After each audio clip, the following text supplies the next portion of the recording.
नमस्कार, मैं हूं आपके साथ मयंक। तो देखिए, अंतरिक्ष में एक बार फिर ईरान ने अपना परचम लहरा दिया है। 3 सैटेलाइट्स जो लॉन्च किए गए थे रशिया से, सोयूज रॉकेट से, वो तीनों ऑर्बिट में यानी धरती की कक्षा में सफलतापूर्वक स्थापित कर दिए गए हैं। और बड़ी गौर करने वाली बात यह है कि लाख प्रतिबंध लगाए गए, सैंक्शंस लगाए गए यूरोप की तरफ से, अमेरिका की तरफ से, उसके बावजूद रूस की मदद से ईरान ने तीनों अपने सैटेलाइट पाया, जफर 2 और कौसर, ये तीनों सैटेलाइट जो हैं वो स्पेस पे पहुंचा दिए हैं। और बड़ी गौर करने वाली बात है कि तीनों सैटेलाइट्स पूरी तरह से ईरान की टेक्नोलॉजी पे बेस्ड है। ईरान ने खुद ये तीनों सैटेलाइट डेवलप किए थे।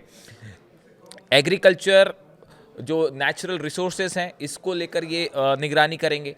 जो क्लाइमेट है, इसको लेकर निगरानी करेंगे। ऐसे एक बड़ा कंट्रीब्यूशन इन तीनों सैटेलाइट्स का होगा आने वाले दिनों में ईरान को लेकर। देखिए, अब जो खबरें आई, Iran launch 3 domestically built observation satellites into space from Russia on Sunday, state television reported, marking a new step for Tehran space program despite western sanctions. जो मॉस्को में खबरें छपी, मॉस्को के अखबारों में, रूस के और ईरान के अखबारों में। रूस के अखबारों में खास तौर पर ये कहा गया कि तमाम सैंक्शंस लगे ईरान के स्पेस प्रोग्राम को रोकने के लिए, लेकिन उसके बावजूद बड़ी सफलता के साथ ईरान के तीनों सैटेलाइट लॉन्च हुए हैं और वो स्पेस में पहुंच गए हैं। 3 Iranian satellites Zafar 2, Paya and Kowsar were launched into space by Soyuz rocket from Russia. ये तीनों रॉकेट्स के नाम थे। अब देखिए, ये तीनों इन सैटेलाइट्स के नाम हैं। जो इनमें गौर करने वाली बात है, जो सबसे अहम सैटेलाइट है वो है पाया। अब इसका सबसे ज़्यादा जिक्र क्यों है और ये क्यों बेहद अहम हो जाता है ईरान के लिए? Paya is Iran's most advanced domestically produced imaging satellite using artificial intelligence to improve image resolution. देखिए, ये खास बात ये है कि ये जो पाया सैटेलाइट है, इसमें एआई टेक्नोलॉजी का यूज़ किया गया है। आप देखें, हाल ही के दिनों में ईरान की तरफ से दावा हुआ कि आईसीबीएम लॉन्च की है, उसमें जो नई मिसाइल्स आ रही हैं उन सब में एआई टेक्नोलॉजी के इस्तेमाल की बात हो रही है। और अब स्पेस प्रोग्राम में भी बताया जाता है कि ईरान ने जो है एआई टेक्नोलॉजी का इस्तेमाल किया है। खासकर ये जो तीसरा सैटेलाइट है पाया, जो कि इमेजेस भेजेगा ईरान को धरती की, और ये इसमें एआई टेक्नोलॉजी होगी और ये एक बेहतर एडवांस्ड वर्जन होगा जो सैटेलाइट से इमेज आएंगी। It is said the satellite would focus on water resource management, environmental monitoring and mapping. ये 3 क्षेत्र में ये सैटेलाइट बेहद अहम होगा। देखिए, वाटर रिसोर्स मैनेजमेंट ईरान की सबसे ज़्यादा ज़रूरत इस समय है। ईरान में हमने देखा कि पानी की बेहद कमी थी। अभी तो हालांकि बारिश हुई है इसलिए राहत है, लेकिन बीच में बहुत ज़्यादा सूखे जैसी स्थिति थी, खासकर तेहरान के आसपास। तो उसमें ये काफ़ी ज़्यादा मदद करेगा। और एनवायरमेंटल जो चेंजेस होते हैं उसको मॉनिटर करेगा, और साथ ही मैपिंग में भी बड़ा अहम साबित होगा। ये भी बेहद अहम है कि आपके पास सैटेलाइट्स होते हैं, जब इमेजेस भेजती हैं तो उसके कई तरीके के इस्तेमाल भी हो सकते हैं। ईरान में जो रशिया के एम्बेसडर हैं काजेम जलाली, इन्होंने बताया कि सभी प्रतिबंधों और धमकियों के बावजूद ये ईरानी उपग्रह जो हैं वो वैज्ञानिकों, ईरान के ही साइंटिस्ट ने इसको डेवलप किया है और पूरी तरह से ईरान की टेक्नोलॉजी पे ही बेस्ड है।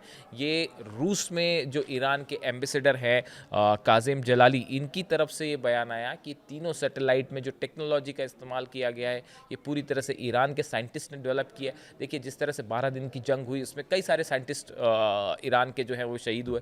उसके बाद कई बार ये सवाल उठे इस तरह की, तो ईरान की तरफ से हर बार ये बयान आया कि आप एक साइंटिस्ट को टारगेट करेंगे, 10 को करेंगे तो हज़ारों नए साइंटिस्ट पैदा हो जाएंगे। और इसी तरह की बात ईरान के जो विदेश मंत्री हैं उनकी तरफ से भी हाल ही में कही गई कि उन्होंने ये कहा कि आप साइंटिस्ट को टारगेट कर सकते हैं, लेकिन वो जो नॉलेज है उसको टारगेट नहीं किया जा सकता। ये ईरान के विदेश मंत्री जो है उनकी तरफ से हाल ही में ये बयान आया था। अब उसी को आगे बढ़ाते हुए इस 12 दिन की जंग के बाद ईरान ने तेज़ी से अपने मिसाइल टेक्नोलॉजी पे, स्पेस टेक्नोलॉजी पर तेज़ी से काम किया है। अब देखिए, ये सैटेलाइट, ये 10वां सैटेलाइट है जो पिछले कुछ समय के अंदर जो है ईरान की तरफ से अंतरिक्ष में सफलतापूर्वक पहुंचा है। अब देखिए, ईरान की जो स्पेस टेक्नोलॉजी है, इससे अमेरिका या यूरोपियन देश क्यों हमेशा खौफ खाते हैं? इसकी बड़ी वजह है, उन्हें ये लगता है कि ईरान अपनी ये स्पेस टेक्नोलॉजी का इस्तेमाल आईसीबीएम बनाने में, मिसाइल्स बनाने में कर सकता है। खासकर जो रॉकेट्स होते हैं, रॉकेट्स में सैटेलाइट लॉन्च करने के लिए, हालांकि ये 3 सैटेलाइट तो रूस की सोयूज क्रूज रॉकेट की मदद से लॉन्च किए गए हैं, लेकिन जो सैटेलाइट लॉन्च करने की टेक्नोलॉजी होती है कमोबेश वो वैसी ही टेक्नोलॉजी होती है जो इंटरकॉन्टिनेंटल बैलिस्टिक मिसाइल में भी इस्तेमाल हो सकती है, खासकर जब आप स्पेस में मिसाइल आपका एंटर करे और जो री एंट्री सिस्टम होता है उसमें काफ़ी मददगार साबित होती है। यानी 5000 किलोमीटर से ज़्यादा की रेंज अगर आपके पास अच्छे सैटेलाइट लॉन्च करने वाले रॉकेट्स हैं तो उसका इस्तेमाल आप इंटरकॉन्टिनेंटल बैलिस्टिक मिसाइल्स की टेक्नोलॉजी में भी कर सकते हैं। यही वजह है कि अमेरिका और यूरोप की तरह से तरह तरह के सैंक्शंस लगाए जाते हैं। स्नैपबैक सैंक्शंस लगाए गए ईरान के ऊपर। ईरान के साथ किसी भी तरह के जो सामान का इस्तेमाल मिसाइल्स बनाने में होता है या सैटेलाइट इवन बनाने में जो इस्तेमाल होता है उन सब पर बैन कर दिया गया। लेकिन बावजूद इसके रूस ने ईरान की तरफ हमेशा से जो कोऑपरेशन चला है उसको जारी रखा और अब ये 3 सैटेलाइट ईरान ने लॉन्च किए हैं सफलतापूर्वक। और बड़ी गौर करने वाली बात है कि फ्लोरिडा में ट्रम्प के जो फार्म हाउस है वहाँ पे मुलाकात हो रही है ट्रम्प और नेतन्याहू की, और बड़े फैसले होने हैं बताया जा रहा है ईरान को लेकर। और इसी बीच ये एक खबर आई कि 3 सैटेलाइट लॉन्च हो गए, तो इसको लेकर जो है वो इस तरह से कई प्रतिक्रियाएं भी ईरान में देखने को मिली कि ईरान ने सैटेलाइट लॉन्च करके अपने दुश्मनों को जो है एक बार साफ संदेश दे दिया है कि आप लाख प्रतिबंध लगाएं लेकिन उसके बाद भी ईरान का स्पेस प्रोग्राम नहीं रुकेगा, मिसाइल प्रोग्राम नहीं रुकेगा और इस मुद्दे पर किसी तरह की कोई बात भी नहीं होगी। यानी एक बार फिर स्पेस में ईरान का जलवा। कैसा लगा वीडियो आप कमेंट करके ज़रूर बताइए। Thank you so much.